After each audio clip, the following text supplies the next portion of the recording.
They'd started this war. I had one request: their unconditional surrender. Yeah, BBC. They did. We just want to have a word about the buses in Manchester, basically. I've been asked to tell you to please leave the premises. Right. To make an appointment and then... Well, we've tried to make an appointment, that's the thing, and they've not let us make an appointment. I'm just a gopher. I know, it's not you. I've been asked to tell you to leave the premises, and that's all I can do. OK. Otherwise... All right, yeah, we'll... OK. Thanks for your time. Would you be prepared to sing a song? We've got a song we've written, no? OK. Mr. Douglas Alexander, tell me please, why let buses bring the traffic to its knees? In the city there's too many, where I live there and Kenny, so why have you not fixed it, tell me please?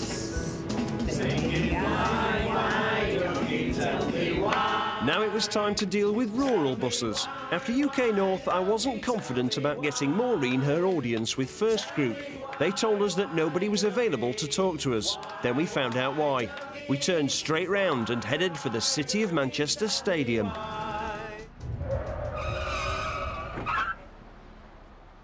We believe the First Group are having a bit of a shindig here, revealing their latest beautiful new buses to shareholders and their executives, and so hopefully we can get somebody who can have a chat with you.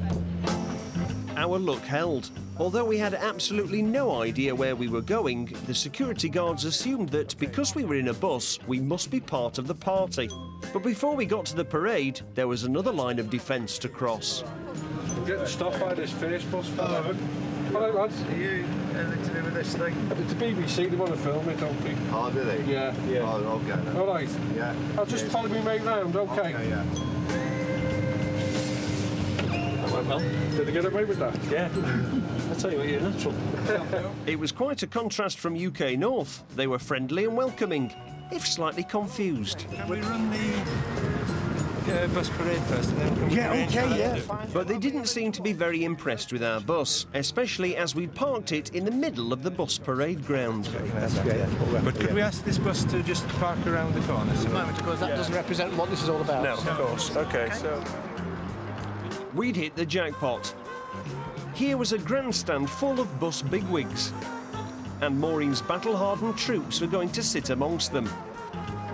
Tommy wanted to sing the song. Where's those words? We could sing them words. Have we got them words? It's OK, let's just walk over for now, Tommy. Right. Well, we didn't want to get thrown out before Maureen had had her meeting. Welcome to the parade of vehicles.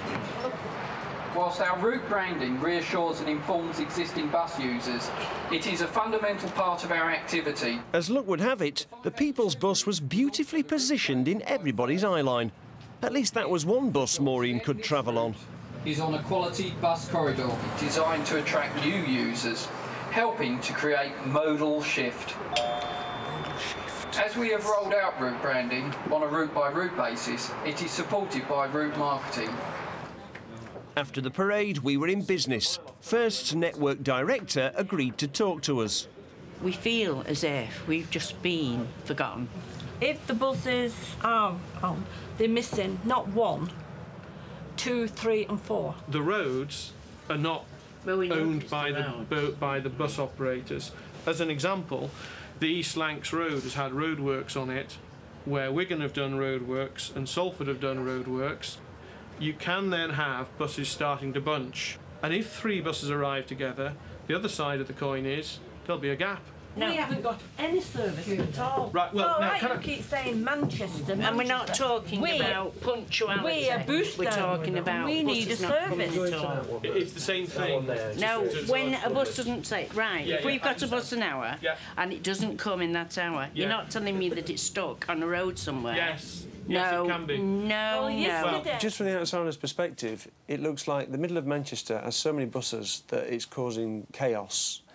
and then you go out to the outskirts, and it's so hard to actually get to the shops, to get to the doctors. I'd say that's absolutely not the case. You know, roughly speaking, 1/3 of our business goes into city centre Manchester. So I'm not saying it's not the case in individual circumstances, but the generic comment that I was being put, we would refute. You know, it's not the case. If you excuse me, if you get us the details, I will have to go.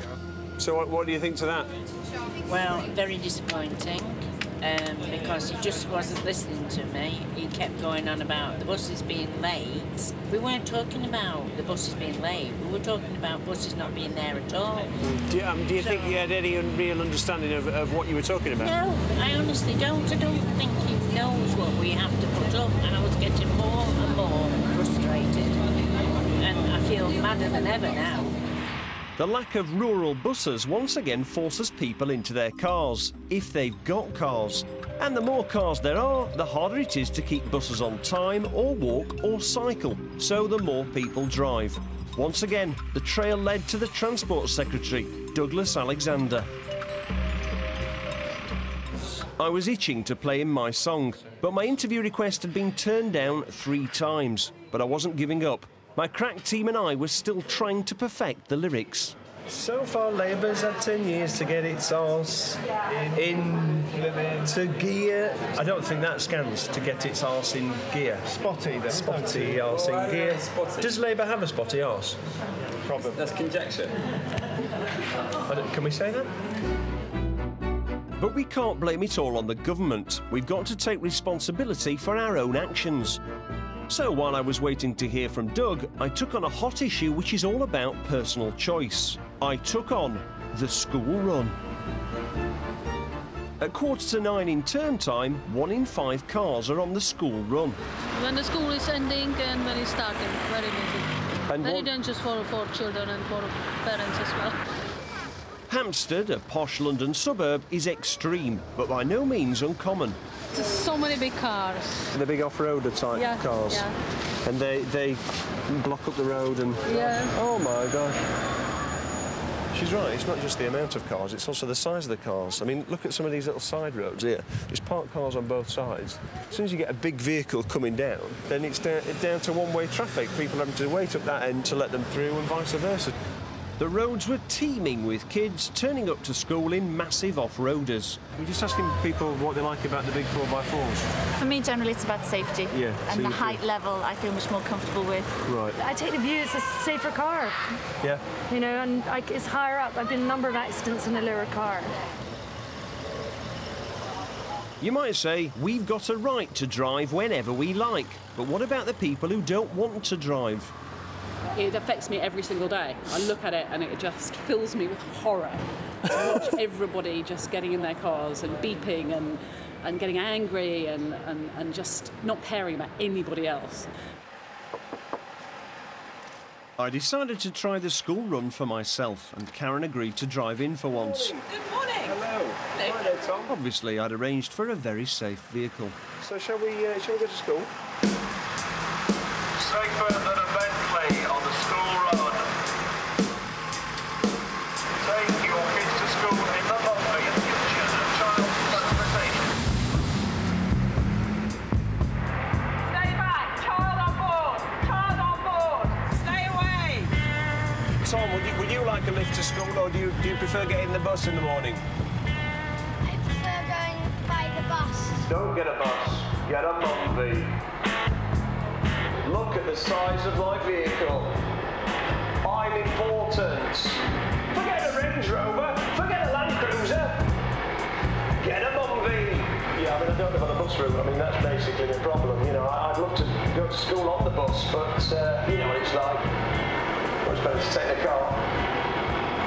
4 kids. Hello. They're walking. Well done for walking to school. Well done. Don't drive an off-roader. We'll be driving in a Monday when we come. We'll be driving in a Monday when we come. Congestion's going crazy and our kids are fat and lazy 'cause the Monday is their kid.